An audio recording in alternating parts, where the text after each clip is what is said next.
This is lesson 11.5, solving rational equations. We're going to learn how to solve rational equations and proportions. So go ahead and do the review and I'll check back with you.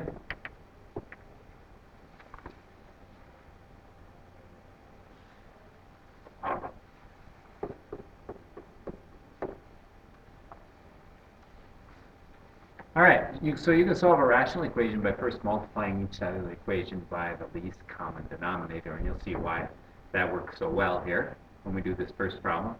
So let's think about that. What is the lowest common denominator of 5x, 2x, and 2? Now remember, you need every factor and the greatest number that factor curves for each of those terms. So here we have a factor of a 5 and an x, so we need both those. Here we have a factor of a 2 and an x. We already have the x, so we don't need that again, so we need the factor of 2 from that. And then this has a factor of 2, and we already have that, so we're good. So we need a 5, a 2, and an x. 5 times 2 times x equals 10x. Now, what we're going to do here is multiply both sides of this equation by that lowest common denominator. And I think you're going to like this. So multiply both sides by 10x. Now we're going to use the distributive property, and we're going to simplify 10x, and think of this as 10x over 1. 10x times 2 is 20x over 5x, minus 10x times 1 is 10x, and 1 times 2x is 2x.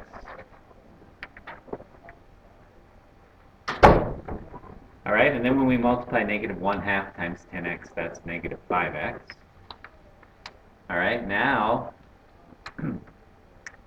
we can simplify both these fractions, and when we simplify them, this is where you'll like it. 20 divided by 5 is 4, and x divided by x cancels those x. And then we get 10 divided by 2x. Whoops, that should be 10x up there. 10x divided by 2x is 5, and that equals negative 5x. And of course, 4 minus 5 is negative 1 is equal to negative 5x. And so we're going to divide both sides by negative 5, and we get the answer x is 0.2. Okay? Now we're just going to check that to make sure it works. So I'll do my little check over here. So 2 divided by 5 times 0.2. Let's put it in this form. Minus 1 over 2 divided by 2 times 0.2. That should equal negative 1/2. We're hoping that equals that. Well, 5 times 0.2 is 1, so we get 2 divided by 1, which is 2. And 2 times 0.2 is 0.4. And that should equal negative 1/2. 1 divided by 0.4 is, that's actually the reciprocal of 0.4, which is 2.5. And 2 minus 2.5 is the same as negative 0.5. So that solution works. All right, I'm going to let you try that. Fill in the reasons.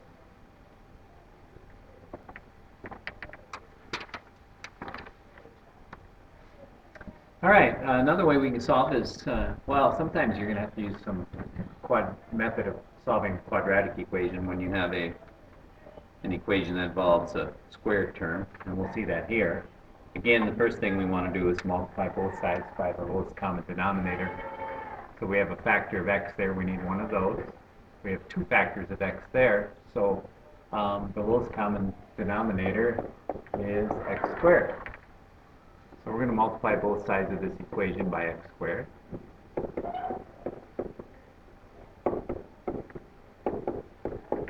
And when we do that, we're going to distribute, so we get x squared times 1 is x squared, and we get x squared times 2 over x is 2 over x squared divided by x. And over here we have 8x squared divided by x squared. Now let's go ahead and cancel and simplify. And one of those factors of x cancels there, so we get minus 2x. Both of those x squareds cancel, we get 8. subtract 8 from both sides to put it in standard form. And then we'll factor, and we need two numbers that have a product of -8 and a sum of -2. And that would be -4 and +2. And so x, using the zero product property, we see that x is 4 and x is -2. And then we're just going to check that. Well, actually, since we're given the answers, we don't really need to check it because we just need to make sure that those answers are one of these, and that would be A. You might want to check, since you have a possibility of -4 and 2, you might want to just check to make sure at least one of those is correct. So let's do the 4 one. So 1 minus 2 divided by 4 equals 8 divided by 4 squared. And that's 1 minus 1/2, which is 1/2. And 8 divided by 16 is also 1/2, so we're good there. All right, I'm going to let you try that.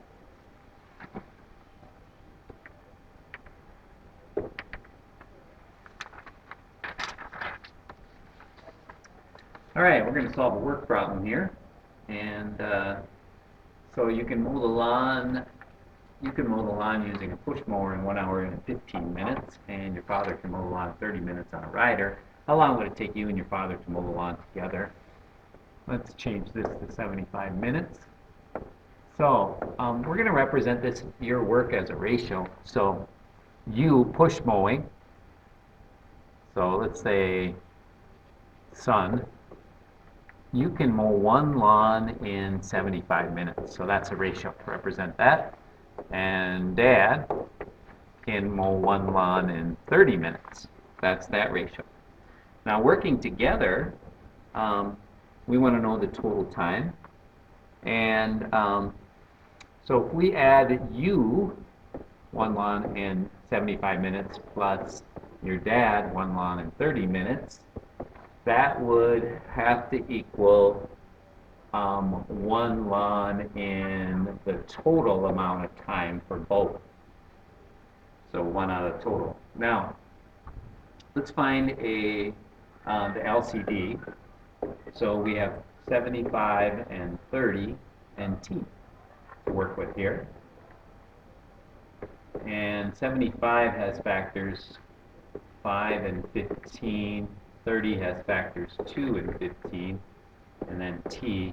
So we're going to need a 5 and a 15 and a 2 and a t for our lowest common denominator, which is 75 times 2 is 150 t. So let's multiply both sides by 150 t.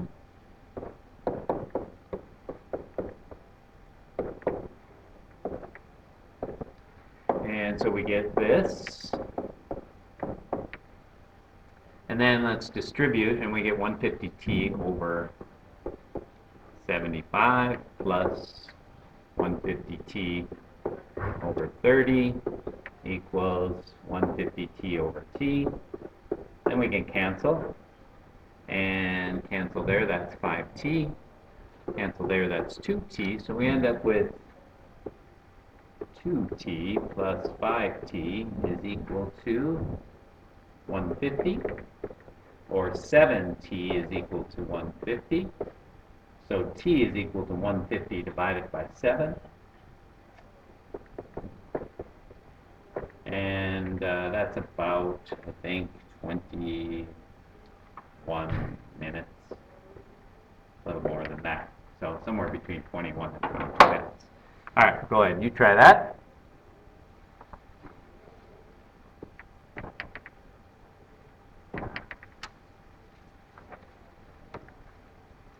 All right, one other type of problem we may have to solve is where we have a proportion, and we can use cross products property. It works really well. And if you remember that, that's this deal. If A over B equals C over D, then that means A times D equals B times C. So in this problem, that will mean that 10 times 2x plus 9 is equal to 6 times the quantity 6x plus 7. Use the distributive property and multiply that out. And we get, and then just go ahead and solve that.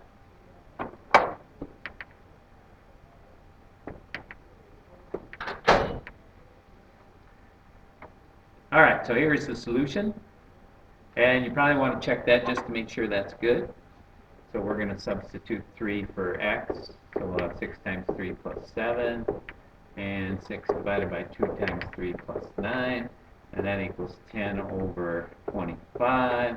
And that equals 6 over 15. And both those simplify to 2/5. So it works. All right, go ahead. You try it here.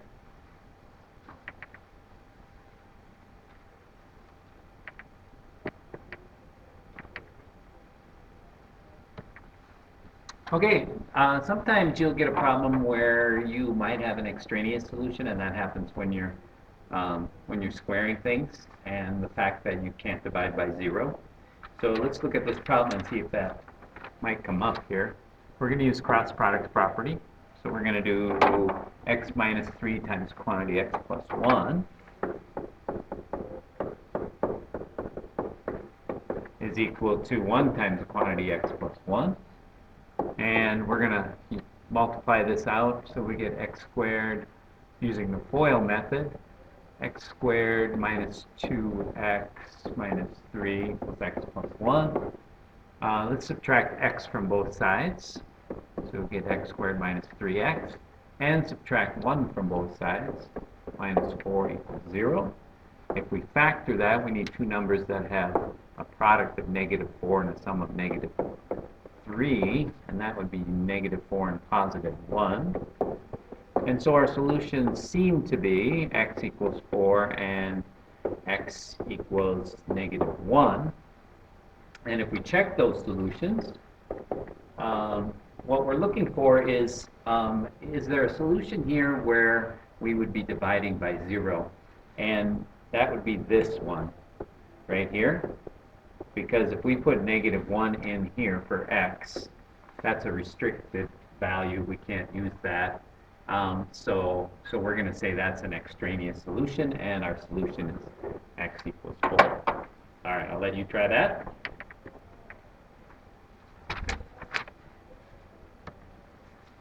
All right, lesson check. In the work shown on the right, what is the error? And the first thing you would want to do is find the LCD and then multiply both sides of the equation by the LCD. This student just added the 1 plus the 1, which is not the way you add fractions. So the student added the 1 plus 1 over m incorrectly. That's the end of the video. I'll see you tomorrow.